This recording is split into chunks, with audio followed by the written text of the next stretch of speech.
Salam emmenize YouTube kanalıma hoş geldiniz. Men Süleyman Akbaratov. Eğer Türkiye'de devlet tarafından talip akalıp üniversitede okumak isteyen olsanız, bakalavr, magistratura, doktorantura derecesinde diplomaya olmak isteyen olsanız, bu arzunuzu Türkiye bursları diyen programın süyle amala aşırıp bilersiniz. Taşarı yurtlarda köp devletler başka devletlerden okuçları getirip öz devletlerine talip hak verip okutyalar. Buna Türkiye'de programın adı orada Türkiye bursları değil ya, Germanya'da DET diyen programı var. Avrupa'da, Amerika'da gat köp dünyalı programlar var. Daşarı yurttan gelen taliplere birinci talip hak verip başlayan devletlerin biri Amerika diye. Şunu Amerika'da başlıyor bu sistemi, sonra Amerika'dan sonra dünya yüzüne yayrak diye.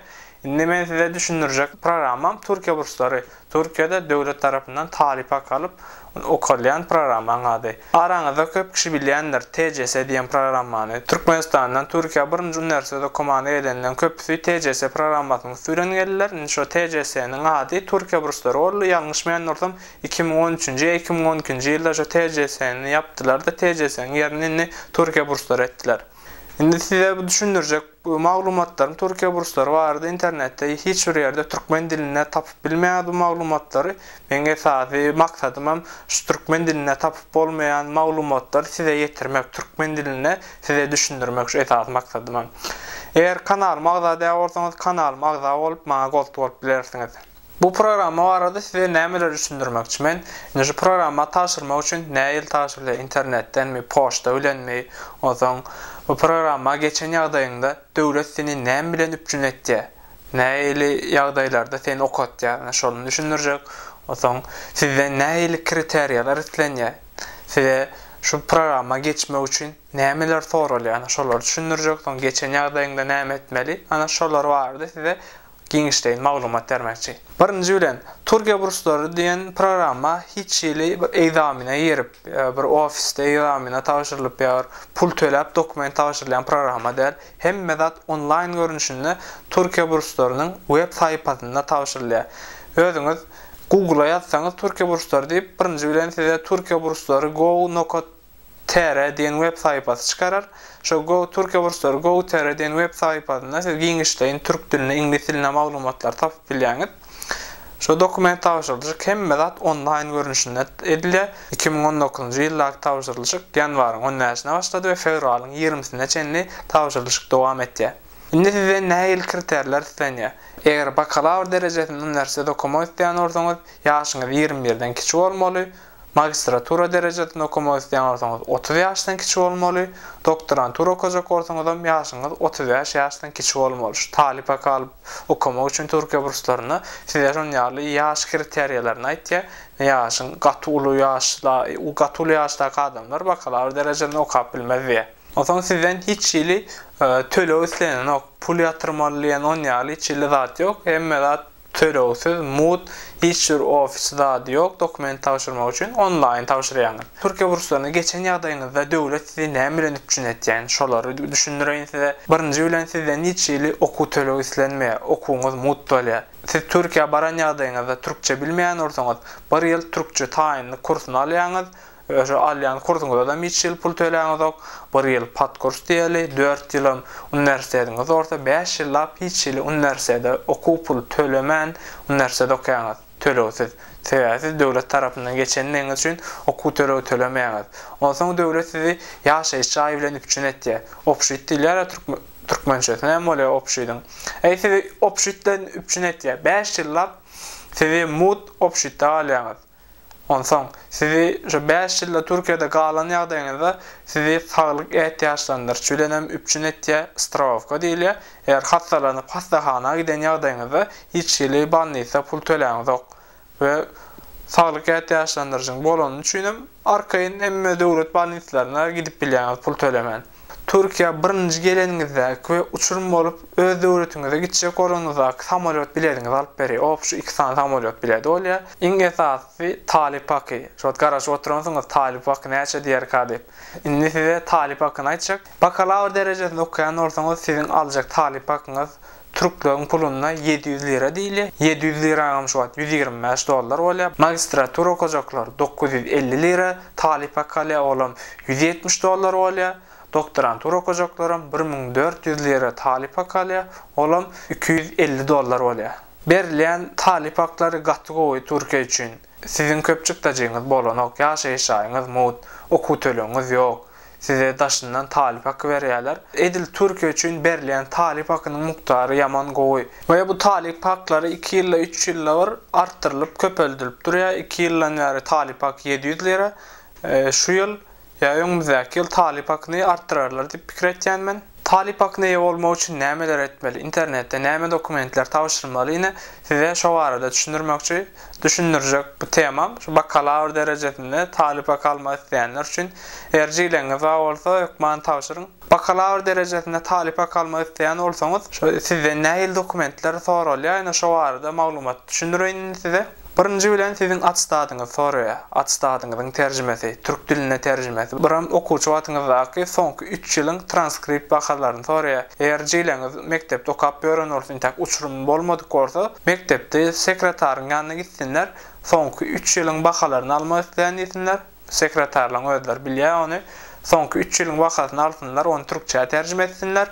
Türkçe terjime etdirenlerden soň Aşgabat ilçihanada peçat attırsınlar. Şu doğru tercüme edildi. Tatbiklanan deyip peçat durdursunlar. Şu dokumentleri tercüme edilecek 2 tane zat esası.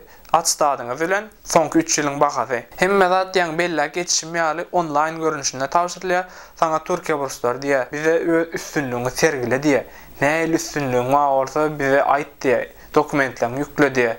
Men size özüm näil dokumentleri ýükledim şu talip hak almak üçin. Şu barada özümden mysal getirip düşündirýän size. Men uçurma bolanlygym üçin elimde diploma, transkript hemme zadym bady, olary ýükledim. 2 ýyl Türkmenistanda başkende gatnandygym üçin 2 ýyl başkende gatnanan adamyň 8 tane sertifikady bolýar. 8 tane sertifikady ýükledim.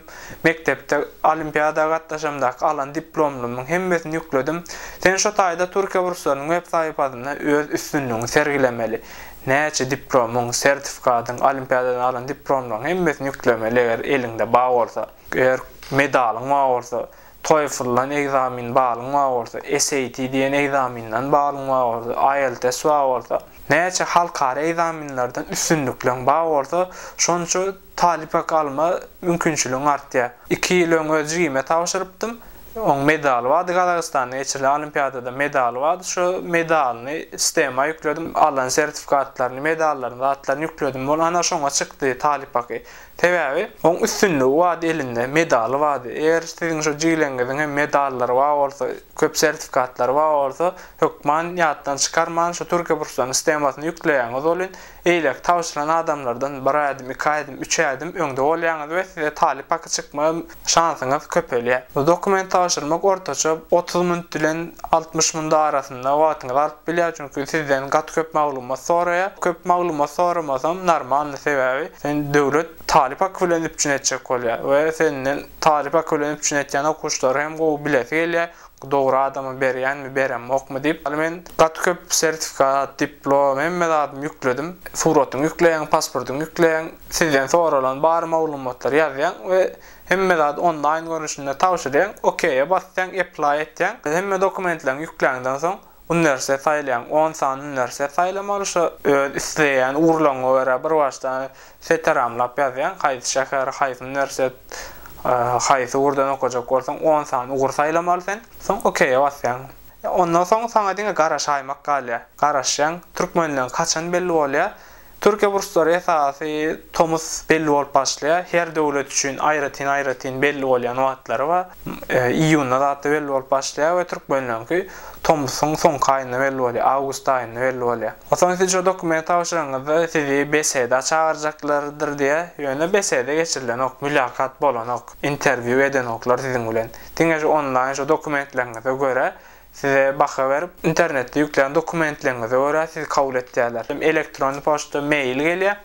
Plany Türkiýede döwlet tarapyndan talip hak alyp okumana mümkünçilik kazandınız diye, hak kazandınız diye, yönün de üniversitede aydam yok diye, hayız üniversitede geçenini diye, önümüzdeki günlerde hayız üniversitede geçenini aytacak diye. Son yine bir kep dedin, teze mail geliyor, şu maille de hayız üniversitede geçenini yazıyor. Eğer siz şu geçen yağdayınızda size elektron poçtada yazıyor, şu dokumentleri tayinlap, eğer Türkiye'de olsanız Ankara'daki ofisimize gelin diyorlar, eğer Türkmenistan'da olsanız ilçihana gidip şu sözleşme, dagavara gol çekmeli, yani şu dagavara gol çekenden son alalaşık Türkmençe, alalaşık var, gün yardıma düşmedi, alalaşık gol çekkeniniz sonra ondan son resmi yağdayda Türkiye burslarının okuçtu olup başlayanız diye. Ondan son viza işlerine geç vermeli, viza düzedi vermeli. Yine şu yani Türkiye bursları katkı programı eşret, Türkmenlere adı kuca çıkıyor. Ben Sakarya Üniversitesi'nde iktisadiyat bölümünü okudum. Türkiye'deki en köp Türkmen tarihlerinin bolan üniversitelerinin biri Sakarya Üniversitesi'ydi ve okuyanlarımızda 3-4 tane okuçuda talip hakkı vardı devlet tarafından. Şayet aytacak olayanım, katı az adamı çıkıyor şu yani dokument tavşırışık. Umuman peydalı maglumatlar size yetirendirin ip düşünen, eğer yine Türkiye bursları var arada sorulunuz var olsa bana sosyal medya ulumlarının üstüyle sorap bilirsiniz. Çünkü Türkiye burslarını dokument tavşırıp başlayanlar yazıp başlar bana. Şu tayda neyme olmalı, neyme etmeli, problemi olup dur, neydi şu problemi düzeltmeli başlardınız. Özüňiz birinji nemedin, şu problemler öz başyňyza düzeltjek bolan. Yani iň soňunda etip bilmeseňiz ýazyň maňa, ana şonda kömek eder. İnternetde ýazsaňyz Türkiye bursları diýip web saýpa çykýar, ana şu taýdan hemme işleňizi ýerine ýetirip bilerdiňiz. Hemme Türkiye burslarına dokument tawşyrjaklara üstünlük arzu etýän, her eliňizde üstünlüğiňiz bar bolsa ýokma size çykar diýip umyt etýän, niýet edin, gowy niýetiňiz bolsun, arzu etseňiz we arzuňyzy ýerine goýup ylgasaňyz, ana şonda talip hak alyp bilerdiňiz diýip umyt etýän. Alma biş ağzıma düş bolanok. Almany yetiştirme üçin gowy edip dökün vermeli, ýeri gowy edip seretmeli, suwlamaly, gowy edip zähmet çekken bolun, almak üçin tilsen gün almaň özüm ýere düşýär. Ana durmuşam şon ýaly. Näçe köp zähmet çekdikçe bize eşretler gelýär soňunda. Umuman peýdaly bir video bolanlar diýip düşünýän köp gürledim öýtýän. Wagt aýryp videony görýän üçin köp sag bolun. Eğer videony halan orsaňyz like koymaň ýatdan çykarmaň. Saglyk görüşelim. Okuluňyzda, işleňizde üstünlük.